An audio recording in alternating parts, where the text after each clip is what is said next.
দিনটা ছিল 27 জানুয়ারি 2024। ভাবা যায় আমি দাদাগিরির মঞ্চে গেছি। যদিও সেদিন আমি খুব এক্সাইটেড ছিলাম, আর ভিডিওটা আমি একটুখানি দেরিতেই দিলাম। তার কারণ আমি বেশি ভিডিও করতে পারিনি, কারণ ওখানকার রুলস অনুযায়ী শো চলাকালীন কোনো ভিডিওগ্রাফি বা ফটোগ্রাফি নেওয়া যাবে না। তো তার মধ্যে থেকেও যতটা পেরেছি নিয়েছি। ভিডিও অল্প একটু আমার ছেলেই তুলেছে, ওরা যখন এন্ট্রি করছিল। হ্যাঁ, এটা আমরা গেছি হচ্ছে আমার ছেলে যেই ইউনিভার্সিটিতে পড়ে সেই ইউনিভার্সিটি থেকে ওরা নিয়ে গেছিলো। যেহেতু ওরা মাল্টিমিডিয়া অ্যানিমেশন ডিপার্টমেন্টে আছে, সেহেতু মাঝে মধ্যেই ওদের এরকম কোনো অনুষ্ঠানে নিয়ে যাওয়া হয়। তো আমরাও গার্জিয়ান হিসাবে গেছিলাম।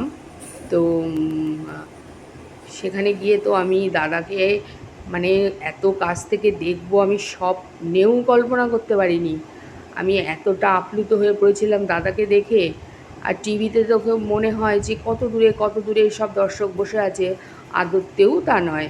তো আমি যেখানে বসেছিলাম ওখানেই এন্ট্রি ছিল, ওখানেই এক্সিট ছিল।